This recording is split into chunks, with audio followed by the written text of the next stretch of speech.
Corona महामारी से जूझ रहा है। कोरोना जैसी महामारी से देश को बचाने के लिए पीएम मोदी ने पहले 21 दिन का लॉकडाउन और उसके बाद सभी राज्यों के मुख्यमंत्री से चर्चा कर लॉकडाउन को 19 दिन यानी 3 मई तक बढ़ाया गया। लेकिन यह कोरोना महामारी मजदूरों के लिए आफत बनकर आई। मजदूरों के रोजगार पर तो संकट आया ही, साथ ही उनके खाने पीने की भी मुश्किलें बढ़ गईं। तो कई मजदूर अपने परिवार समेत घर वापसी के लिए सैकड़ों किलोमीटर पैदल ही चल दिए, तो कई मजदूर अपने घरों से दूर दूसरे राज्यों में ही फंसकर रह गए, जो कि प्रदेश सरकारों के लिए चिंता का विषय बन गए हैं।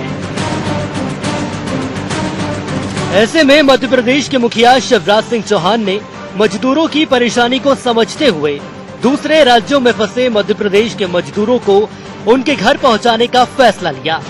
सबसे पहले सीएम शिवराज ने महाराष्ट्र, गुजरात, राजस्थान और यूपी के मुख्यमंत्रियों से फोन पर चर्चा की और उनके राज्यों में फंसे मध्य प्रदेश के मजदूरों की समस्याओं का समाधान करने की अपील की। लॉकडाउन के चलते जो मजदूर मध्य प्रदेश के विभिन्न जिलों में फंसे थे, उन 8,000 मजदूरों को उनके जिले और गांव में बसों के जरिए भेजा गया। वहीं मजदूरों को उनके घर भेजने से पहले सीमा पर स्वास्थ्य परीक्षण भी किया गया। गुजरात से 98 बसों से 2,400 मजदूर स्वास्थ्य परीक्षण के बाद मध्य प्रदेश के लिए भी रवाना किए गए। वहीं सीएम शिवराज ने मजदूरों से कहा कि संकट की इस घड़ी में सरकार आपके साथ है और यह मेरी ड्यूटी है कि आपको सकुशल घर पहुंचाया जाए।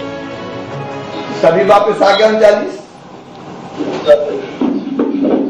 अब कौन सा गांव है आपका? तब गांव पहुंच रहे हो? गांव पहुंच चुके हो ना भैया? गांव में थोड़ा सावधानी से रहना है।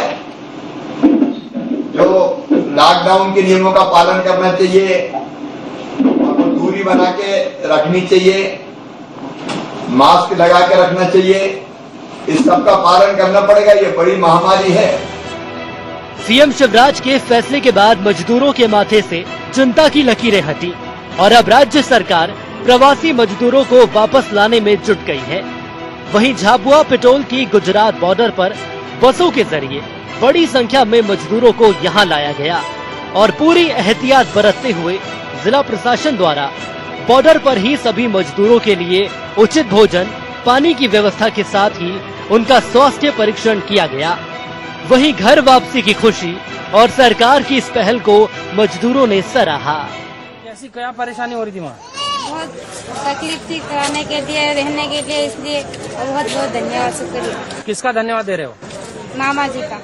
हम लोगों को बहुत तकलीफ हो रहा था वहाँ पे। हमारे शिवराज सिंह चौहान ने जो किया, हमारे घर तक पहुँचने की जो भी हेल्प किया, बहुत बहुत धन्यवाद।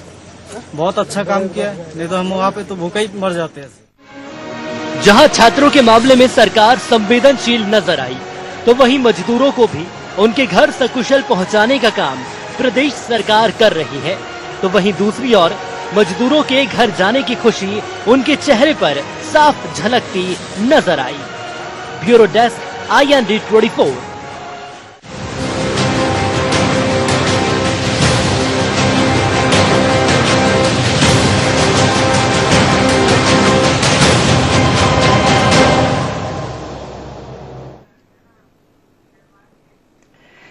नमस्कार, शार्प एट 7 में आपका स्वागत है। मैं हूं मुक्ता पाठक।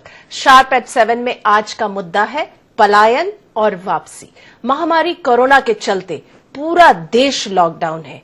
ऐसे में चाहे खास हो या आम, सभी अपने घरों में रहने को मजबूर हैं। लेकिन कुछ लोग ऐसे हैं जो दूसरों के लिए घर तो बनाते हैं, लेकिन इस महामारी में उनके पास सिर छुपाने के लिए छत भी नहीं है। और कुछ ऐसे भी लोग हैं जिनके पास घर है लेकिन रोजगार नहीं है। यही वजह है कि 2 जून की रोटी के लिए उनके सामने बड़ा संकट है। देश भर के लाखों मजदूर अलग अलग राज्यों में फंस कर रह गए हैं, जिनकी सुध अब मध्य प्रदेश की सरकार ने ली है। सीएम शिवराज सिंह चौहान की पहल के बाद मजदूरों की वापसी संभव हो रही है। इसी मुद्दे पे चर्चा के लिए फोन लाइन पे जुड़ चुके हैं हमारे साथ कांग्रेस के प्रवक्ता अवनीश बुंदेला, भाजपा से मीडिया पैनलिस्ट ब्रिज गोपाल लोया और स्टूडियो में हमारे साथ हैं editor in chief Sunil Srivastava. चलिए हम शुरुआत करते हैं। सबसे पहले तो मैं आप ही के पास आऊंगी बुंदेला जी, कांग्रेस का क्या रुख है? जिस तरह से मजदूर हर जगह फंसे हुए हैं, लेकिन राज्य सरकार जिस तरह से सीएम शिवराज सिंह चौहान उन्होंने पहल की है और मजदूरों को वापस लाया जा रहा है, आपका क्या कहना है? देखिए, सबसे पहले तो मैं इसमें एक ही बात कहूंगा कि देर आए दुरुस्त आए, क्योंकि 100 लोगों की मौत के बाद और लगभग 1,500 से ज्यादा आज की तारीख में कोरोना पॉजिटिव इस प्रदेश में आ चुके, उसके बाद अगर आप कुछ कर रहे हैं, चलिए ठीक है, हम स्वागत करते हैं, हम सकारात्मक वक्त की तरह आपके साथ हैं मुक्ता जी। लेकिन ये जो पलायन जो वापस आ रहे हैं ना और जो जा रहे हैं, ये सबसे पहली बात है। आज कितने सारे पिछले 15 माह छोड़ दें, 15 साल में कितने सारे लोग यहाँ से पलायन किए, क्यों? हमने तो साहब 15 साल पहले आपको मंडीदीप और प्रीतमपुर और मालनपुर जैसे औद्योगिक संस्थान बना के दिए थे, जिनमें ब्रिजस्टोन और टाटा एक्सपोर्ट और रेडबैक्स जैसी बड़ी बड़ी कंपनी स्थापित थी, जो कि आपके समय में बिल्कुल जिनका प्रोडक्शन लगभग आधे से भी कम हो गया, जिसके कारण से इस प्रदेश के युवा को पलायन करना पड़ा। और आज चूंकि पूरे देश में कोरोना जैसी भयावह बीमारी व्याप्त है, तो उसके चलते लोग मजबूर हैं, लोग 2,000 3,000 किलोमीटर पैदल चलकर आ रहे हैं। इस प्रदेश से भी जो मान लो मध्य प्रदेश में जो नौकरी कर रहा था, वहां भी सारे रोजगार उसके छिन चुके, क्योंकि मध्य प्रदेश में भी सारा सब कुछ लॉकडाउन है, तो वो भी बेचारा मजबूर है अपने घर जाने के लिए, क्योंकि रोजी रोटी के लिए, जैसा आपने कहा, सिर्फ छुपाने के लिए उसके पास छत नहीं है। तो हम तो ये कह रहे ना, अगर हम इस सकारात्मक पक्ष की तरफ हमेशा साथ में हैं, हम अपनी सरकार, हम ये नहीं सोचते कि हम कांग्रेस के, हम ये मानते हैं जो प्रदेश की सरकार है वो एक आम जन की, हमारी भी सरकार है, मैं भी इस प्रदेश में निवास करता हूँ, तो हम साथ में हैं। लेकिन मेरा प्रश्न ये है शिवराज जी, इतना लेट क्यों? आपने मंत्रिमंडल 29 दिन लेट बनाया। ये स्वास्थ्य मंत्री क्या पहले दिन 5 जो मंत्री आपको बनाने थे पहले दिन नहीं बना सकते थे? क्या ऐसा कारण था साहब की? क्या ऐसी दिक्कत थी कि कहीं ना कहीं मुझे लगता आपने महाराष्ट्र में और कई सारे लोगों में कहीं ना कहीं बातचीत नहीं हो पाई होगी मुक्ता जी, जिसके कारण से ये मंत्रिमंडल गठित नहीं हुआ, जिसके कारण से कोरोना मध्य प्रदेश में अगर आप देखें मृत्यु दर की बात करें इंदौर में, तो मेरे ख्याल से सारे भारत की तो थोड़े इटली को भी हम पीछे छोड़ दें। ऐसा कहा जा रहा है कि इंदौर में जो कोरोना का जो वायरस है वो कुछ विशेष तरह का घातक वायरस है। पुणे में शायद कुछ लैब टेस्टिंग के लिए कुछ रिपोर्ट गई हुई है। लेकिन सारी चीजें देखते हुए काफी डर भी लगता है, क्योंकि हम भी इसी प्रदेश में निवास करते हैं, आप भी इसी प्रदेश में निवास करते हैं, तो ये देख के लगता है कि कैसी स्थिति होगी आगे। लेकिन आप फिर भी अगर मजदूर भाइयों के लाने ले जाने की कुछ व्यवस्था हो रही है तो अच्छी बात ही अच्छी, मैं इस चीज का स्वागत करता हूँ। लेकिन ये मैं जरूर कहूंगा शिवराज जी कि बहुत देर कर दी मेहरबा आते आते, आज कम से कम 100 से ज्यादा लोग मारे जा चुके हैं और 2,000 के लगभग कोरोना पॉजिटिव प्रदेश में है। उसके बाद अगर आप जाग रहे हैं, चलिए ठीक है, देर आए दुरुस्त आए, लेकिन ये कहूंगा साहब कि ये आपने प्रदेश सरकार को, कमलनाथ सरकार को अस्थिर करने के लिए जिस तरह से मध्य प्रदेश में और पूरे देश को जिस तरह से कोरोना का लॉकडाउन लेट किया गया है, वो उसका परिणाम आज पूरा देश और प्रदेश भुगत रहा है। चलिए ब्रिज गोपाल जी, मैं आपके पास आऊंगी, क्या कहेंगे? आपका क्या रिएक्शन है जिस तरह से बुंदेला जी कह रहे हैं कि देर आए आप लोग, बहुत देर से आप लोगों ने सुध ली, 15 साल से आपकी सरकार क्या कर रही थी, आप क्या कहेंगे?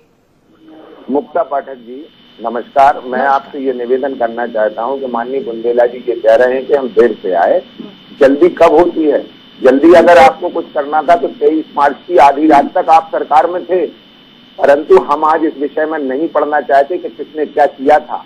इस मध्य प्रदेश को खराब करने में, बेकार करने में, कोरोना की लड़ाई में पीछे करने में किसका हाथ है, हम आज इस पर कोई चर्चा नहीं करना चाहते।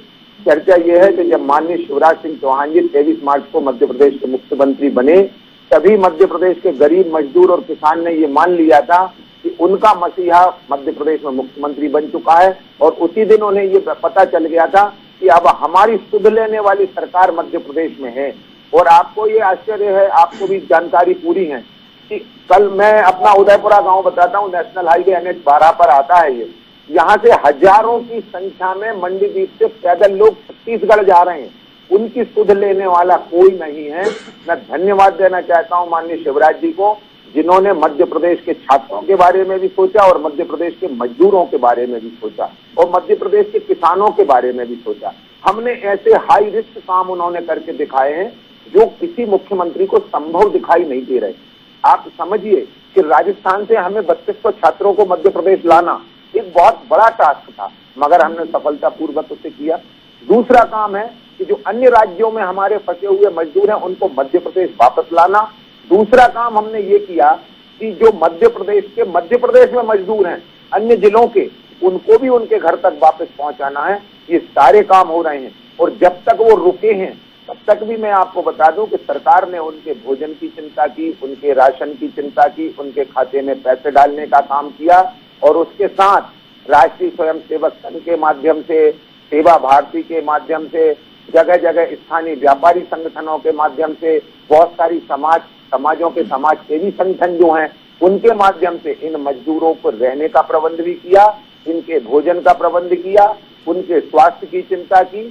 ये सारा काम माननीय मुख्यमंत्री जी के नेतृत्व में मध्य प्रदेश ने किया है और मैं ये मानता हूं निजी तौर पर भी और पार्टी के तौर पर भी कि मध्य प्रदेश में आज जो हम कोरोना के खिलाफ लड़ रहे हैं उसमें मध्य प्रदेश और बहुत बेहतर स्थिति में आने वाले ही कुछ दिनों में होगा। हम जिलेवार मुक्त होते जा रहे हैं कोरोना से। आज हमें प्रसन्नता की बात है कि हमारा शिवपुरी जहां 2 मरीज थे आज नहीं है, या मुरैना जहां 14 मरीज थे आज नहीं है, विदिशा जहां 13 मरीज थे आज एक भी मरीज नहीं है। धीरे धीरे बहुत बेहतर स्थितियां निर्मित हो रही हैं। परंतु आज जो मजदूरों के लिए हुआ है एक और बड़ा काम जिसको बार बार आपके दृष्टिकोण में नहीं आ रहा है, आपकी जानकारी में नहीं आ रहा है मुक्ता जी, वो भी मैं आपको बताऊं कि मध्य प्रदेश में इस विषम स्थिति में 15 अप्रैल से जो गेहूं की खरीदी प्रारंभ हुई थी उस खरीदी में हमने एक कीर्तिमान स्थापित किया है। मात्र शुरू के 8 दिनों में पिछले वर्ष के 1 माह की जो खरीदी थी उसकी तुलना में हमने 8 दिन में पिछले वर्ष के 1 माह से 5 लाख टन ज्यादा उपार्जन गेहूं का किया। दूसरी बात, हमने उसकी राशि का भुगतान भी प्रारंभ कर दिया और 21 तारीख से किसानों के खाते में पैसे पहुंचने लगे। तो मजदूर भी सुरक्षित हैं, किसान का हित भी सुरक्षित है क्योंकि वो हमारा अन्नदाता है। आज विषम स्थिति में वह अन्नदाता ही अकेला है जो एकमात्र आर्थिक गतिविधि है, वो कृषि की गतिविधि चालू है। तो ऐसी परिस्थिति में आज जो सरकार ने किया है, जो माननीय शिवराज सिंह चौहान जी ने किया है, निश्चित वह सराहनीय है और ये कदम बहुत दुरुस्त कदम है। और जो अभी बात कर रहे थे बुंदेला जी, देर का तो सवाल ही नहीं है। गरीब, मजदूर, किसान, ये तीनों शिवराज जी के हृदय में बसने वाले लोग हैं और छात्र, तो उसमें देरी का तो सवाल ही नहीं उठता। हमने उनके लिए जो संभव प्रयत्न थे वो किए हैं और भविष्य में भी जो भी संभव प्रयत्न होगा। मध्य प्रदेश पहला राज्य था जिसने हेल्पलाइन नंबर जारी किया था अपने प्रदेश के मजदूरों को जो अन्य प्रदेशों में थे। और मुक्ता जी, आपको एक बात और मालूम है, एक अन्य प्रदेश के हमने मजदूरों को यहाँ से भेजने का प्रबंध भी किया था जो अन्य प्रदेश के थे, परंतु उस प्रदेश ने स्वीकार करने से मना कर दिया कि इन्हें हमारी अनुमति के बगैर आप कैसे लाए। तो हम बहुत संवेदनशील सरकार हैं और गैर संवेदनशीलता तो हमारे संस्कार में ही नहीं है। हम प्राणी मात्र के कल्याण की कामना करते हैं, पंच निष्ठा रखते हुए समाज कल्याण करना और अंतिम जो व्यक्ति है विकास की दौड़ में जो पिछड़ गया है उसके कल्याण की भावना के लिए काम करना, यही हमें पंडित दीनदयाल उपाध्याय जी ने बहुत अच्छी बात आप कही। आप कह रहे हैं कि संवेदनशील सरकार है, संवेदनशील मुख्यमंत्री है। चलिए, वक्त हो चला है एक छोटे से ब्रेक का। आप लोग बने रहिए, हम अब जल्द लौटेंगे शार्प एट 7 में।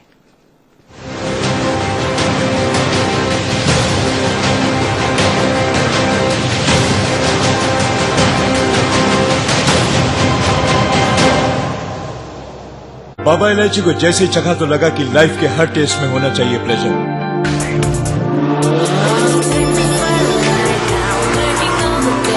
बाबा इलायची, व्हाट्स योर प्लेजर?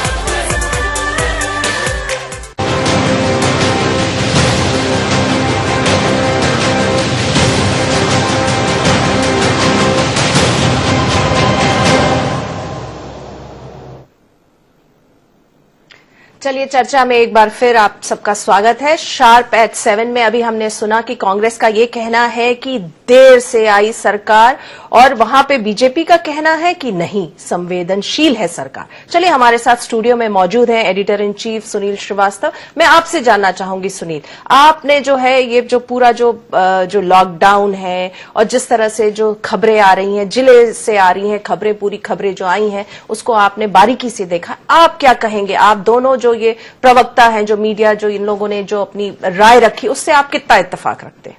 देखिए मुक्ता जी, अगर हम बात करें लॉकडाउन की शुरुआत की बात करते हैं तो जिस प्रकार से कांग्रेस बीजेपी के आरोप प्रत्यारोप अपनी जगह हो सकते हैं, लेकिन जिस प्रकार से सरकारें, चाहे हम मध्य प्रदेश सरकार की बात करें, उत्तर प्रदेश सरकार की बात करें या दूसरे राज्यों की सरकारों की बात करें, मध्य प्रदेश से पहले कोटा से जो छात्र थे उत्तर प्रदेश के, योगी सरकार उनको उत्तर प्रदेश में लेकर आई। उसके बाद मध्य प्रदेश सरकार सक्रिय हुई और शिवराज सिंह चौहान जी ने, चाहे हम महाराष्ट्र की बात करें, राजस्थान की बात करें, गुजरात की बात करें या उत्तर प्रदेश की बात करें, जो मध्य प्रदेश की सीमा से लगे हुए राज्य हैं, उनके मुख्यमंत्रियों से शिवराज जी ने बात की और उन्होंने जो मजदूर थे या फिर जो छात्र थे उनको मध्य प्रदेश लाने के लिए सरकारों से, वहां की सरकारों से संपर्क स्थापित किया और उसके बाद ये संभव हुआ। लेकिन इससे पहले उत्तर प्रदेश में हो चुका। लेकिन सबसे बड़ा सवाल मुक्ता जी यही है कि जब लॉकडाउन होना था उसके पहले भी तो ये किया जा सकता था। सरकारें, चाहे हम प्रधानमंत्री जी की बात करें, राज्य सरकार को वो अपने कॉन्फिडेंस में ले सकती थी। स्क्रीनिंग जिस प्रकार से बॉर्डर पे की जा रही है, ये लॉकडाउन के 2 दिन जनता कर्फ्यू लगा था उसके बाद भी की जा सकती थी। इस प्रकार की स्क्रीनिंग करके जो तमाम लोग थे, जिस प्रकार से जो पूरे देश में हमने देखा कि दिल्ली में किस प्रकार के हालात बने, उसके बाद महाराष्ट्र में कैसे हालात, मुंबई में हमने देखा है लाखों लोग किस प्रकार से सड़कों पे आ गए थे। मजदूर जो थे उनके पास खाने के लिए नहीं था। लेकिन इस पूरे मामले में जिस प्रकार से मध्य प्रदेश की बात करें, जरूर सरकार ने थोड़ी सी संवेदनशीलता दिखाई थी। मुख्यमंत्री ने एक डाटा तैयार करने को अधिकारियों को कहा था और उसके बाद 1,000 रुपए तमाम उन मजदूरों को चिन्हित करके उनके अकाउंट में डाले गए थे और फिर उनको मध्य प्रदेश लाने की बात की गई। और उनको कई मजदूरों को, लगभग अगर हम बात करें परसों भी 8,000 के लगभग मजदूरों को बाहर से लाया गया दूसरे राज्यों से। और एक यहां पर एक नियम तय किए गए, पैरामीटर तय किए गए कि जो बसों में मजदूर आएंगे, एक सीट पर एक ही मजदूर रहेगा, सैनिटाइजर की व्यवस्था रहेगी। जो मजदूर होगा जिसके पास मोबाइल उपलब्ध होगा उसको उस बस का लीडर बनाया जाएगा और वो लगातार जो स्टेट कंट्रोल रूम है उसके सतत संपर्क में रहेगा। तो कुल मिलाकर एक यहां पर गाइडलाइन तैयार की गई और उसके बाद अब मजदूरों का मध्य प्रदेश में आना शुरू है। लेकिन जिस प्रकार से अवनीश जी ने भी कहा कि 15 साल से भाजपा की सरकार थी और पलायन क्यों हुआ मजदूरों का, कि जो ये स्थिति है, तो इसके लिए बहुत सीधा सा, जिस प्रकार से हमने पिछले दिनों भी देखा कई मल्टीनेशनल कंपनियां आई थी, उनका साफ तौर पर कहना था कि मध्य प्रदेश में भले ही मजदूर बहुत सस्ते मिल जाते हैं लेकिन ट्रेंड मजदूर यहां पर नहीं है। जिस प्रकार के औद्योगिक घरानों को चाहिए हैं या जिस प्रकार से कंपनियों को ट्रेंड लोग चाहिए वो मध्य प्रदेश में नहीं है। और यही वजह है कि मध्य प्रदेश के लोगों को, खासतौर पर हम बात करें बिंद और बुंदेलखंड की, यहाँ के मजदूर ज्यादा पलायन करते हैं। चाहे फिर वो दिल्ली की बात करें, चाहे हम राजस्थान की बात करें, महाराष्ट्र की बात करें, इन तमाम राज्यों में जाकर वो अपनी रोजी रोटी कमाने के जरिए ढूंढते हैं और वहां पर काम करते हैं। मुक्ता जी बहुत अच्छी, सुनील जी ने बहुत एकदम हम कहें बहुत ही तरीके से पूरी जो बात को है समझाया है कि कैसे जो है ये प्रॉब्लम जो है और इसको कैसे इससे पहले जो है इसको रोका जा सकता था। यहाँ पे मैं बीजेपी आपसे, ब्रिज गोपाल जी, आपसे पूछना चाहूंगी, जैसे सुनील जी ने भी ये कहा कि लॉकडाउन अनाउंस करने से पहले क्या सेंटर ये नहीं कर सकती थी कि पहले जो है वो व्यवस्था कर लेती? हर जगह जो ये मजदूर है, सबको पता है पूरे देश में मजदूर है, हर जगह मजदूर है, पहले इनको जो है अपने अपने गांव और जो भी इनके वहां पे रवाना कर दिया जाता, चाहे वो बस से होता, स्पेशल ट्रेन स्टार्ट की जा सकती थी, इनको रवाना कर दिया जाता, उसके बाद लॉकडाउन अनाउंस किया जाता, तो शायद इस तरह की जो हम स्थिति देखते हैं और जो भयावह जो स्थिति की बात की और सुनील जी ने भी जिस तरह बताया वो शायद नहीं आता। आप क्या कहेंगे इस पे? मुक्ता जी देखिए, 2 बातें हैं। जिस दिन माननीय प्रधानमंत्री जी ने लॉकडाउन की घोषणा की थी उस दिन लॉकडाउन 14 अप्रैल तक के लिए घोषित किया गया था। तो अगर उन मजदूरों को ये माना जा रहा था कि 14 अप्रैल तक संभवतः हम कोरोना की चेन को तोड़ने में कामयाब हो जाएंगे, परंतु आपको बहुत सारी स्थितियां मालूम है कि बहुत ऐसी स्थिति 31 मार्च, 30 मार्च और 1 अप्रैल को बनी कि जिसके कारण कोरोना पूरे मध्य प्रदेश में और देश भर में उसको फैलने का और फैलाने का काम हुआ। उसके कारण बहुत अपरिहार्य परिस्थिति में लॉकडाउन को आगे बढ़ाना पड़ा और ये लॉकडाउन बढ़कर 3 मई तक गया। अब परिस्थितियां ये थी कि इसके लिए ये गाइडलाइन तैयार होना कि किस तरह से उन्हें लाया जाए, ये समय मांगने वाली चीज थी। दूसरी बात मैं आपको बताऊं, जो अभी आप जिस प्रश्न को उठा रहे थे कि मध्य प्रदेश से क्यों मजदूर जाते हैं, दरअसल बुंदेलखंड में जैसा कि सुनील जी कह रहे थे, वहां से हमारे श्रमिक अन्य राज्यों में जाते हैं, परंतु हमारी एक दूसरी और समस्या भी है कि छिंदवाड़ा, सिवनी, मंडला, बालाघाट, इन क्षेत्रों के मजदूर, शहडोल, डिंडोरी, ये जो अनूपपुर, ये जो क्षेत्र है, इसके मजदूर भारी संख्या में प्रदेश में ही कृषि मजदूरी करने इस समय आते हैं। ये वो सीजन था। तो इस समय स्थिति ये है कि लाखों की संख्या में वह कृषि मजदूर भी मध्य प्रदेश के विभिन्न हिस्सों में थे। इन सबके लिए एक नीति तैयार करना और इतनी बड़ी संख्या में लोगों को भिजवाने का प्रबंध करना, वो भी उन मापदंडों के अनुसार जो केंद्र सरकार के मिनिस्ट्री ऑफ होम अफेयर्स ने जारी किए हुए हैं कि किस तरह बस को सैनिटाइज किया जाएगा, बस का ड्राइवर किस तरह की कपड़े पहनेगा, वहां टीम लीडर कैसे बनेगा, सैनिटाइजेशन का प्रबंध कैसे होगा, स्क्रीनिंग कैसे होगी, ये सारी बहुत बड़ा विषय था। और इसमें भी आप एक बात और देखेंगे, जैसा कि अभी जिक्र हो रहा था कि दिल्ली में और मुंबई में श्रमिक इकट्ठा हुए थे, बांद्रा रेलवे स्टेशन के बाहर जो लोग इकट्ठे हुए थे, दरअसल वो मजदूर नहीं, मजदूरों के नाम पर वो ऑर्गेनाइज्ड क्राइम था। ये बात अब खुलकर सामने आ चुकी है कि मजदूर नहीं थे, वो ऑर्गेनाइज्ड क्राइम था कि लोगों को एकत्रित किया गया जानबूझकर और इस नियत से किया गया कि या तो सरकार बदनाम हो, या परंतु वो जो करने वाले थे वो ये भूल गए कि सरकार बहुत सख्त भी है और बहुत सुस्त भी है। इन दोनों के कारण ऐसे लोग पकड़े गए और ये बातें खुलकर आई। दिल्ली में क्या हुआ, एक अफवाह व्हाट्सएप के माध्यम से फैलाई गई, 80-80 किलोमीटर लोग पैदल चलकर नोएडा बॉर्डर पर पहुंच गए और ये जो परिस्थितियां थी इन सबको अब समझ आ चुका है, परंतु उसमें ज्ञान में भी इजाफा हुआ है। सरकारों को भी किस तरह से हैंडल करना है उसकी जानकारी भी है। और जैसा कि अभी बुंदेला जी प्रश्न कर रहे थे कि इंदौर के डॉक्टर्स का कहना है कि कुछ नयापन है इंदौर में जो कोरोना का वायरस है उसमें, तो उसका जो जीनोम का परिवर्तन है उसके लिए पुणे भेज दिए गए हैं जांच रिपोर्ट और सैंपल, उनकी जांच हो रही है। ICMR उस बात पर विशेष गौर कर रहा है और ICMR और पुणे की लैब, बायोलॉजिकल लैब जो निर्णय देंगे उसके आधार पर सरकार त्वरित निर्णय करेगी। हमें तो डॉक्टर से फीडबैक आए, मजदूर से फीडबैक आए, या किसान से फीडबैक आए, या छात्रों से फीडबैक आए, हमें जहां से भी फीडबैक आता है सरकार तुरंत उसके लिए काम करती है और प्रयत्न करती है। और ये आप भी समझ रहे हैं कि हमने कोरोना की चेन को रोकने का लगभग 70 से 75% काम कर लिया है। और यदि जनता की जागरूकता इसी तरह बनी रही, उसका सहयोग और समर्थन बना रहा, तो निश्चित आप देखेंगे कि आने वाले समय में स्थितियां बहुत अच्छी होने वाली।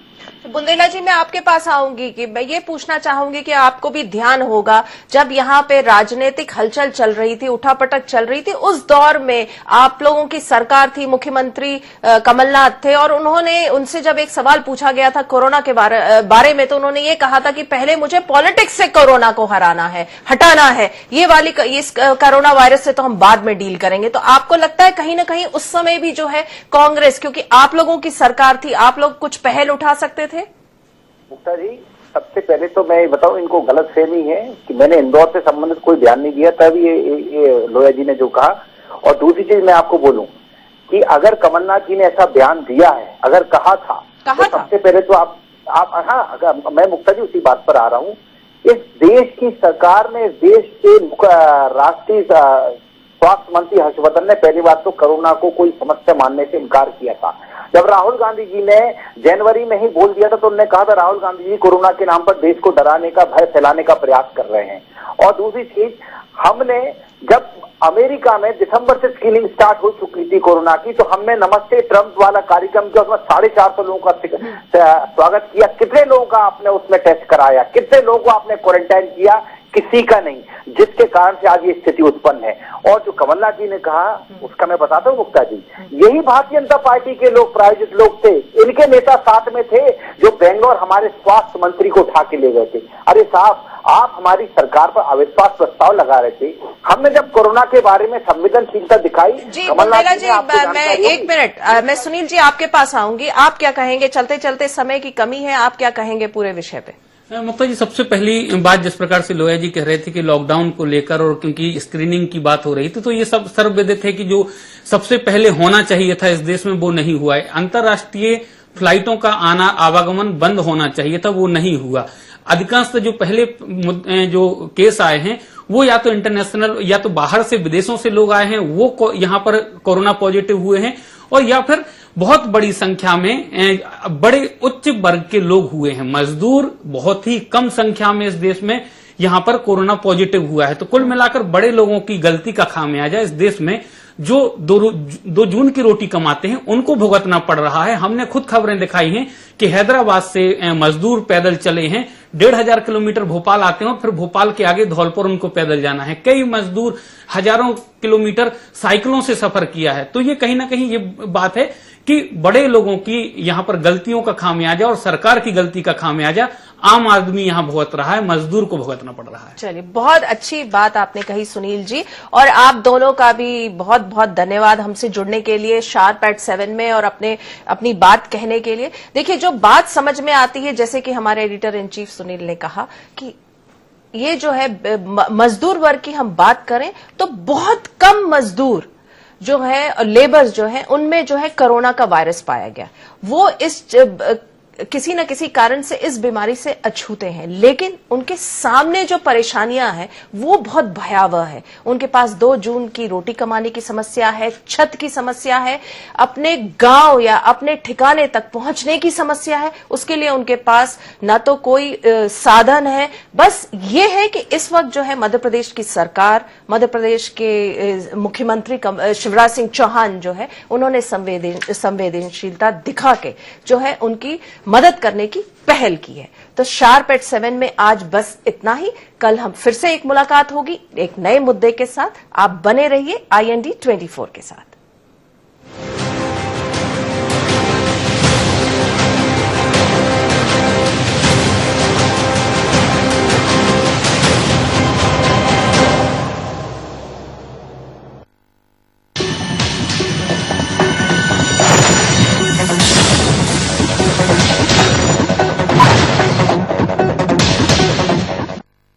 बाबा इलायची को जैसे ही चखा तो लगा कि लाइफ के हर टेस्ट में होना चाहिए प्लेजर।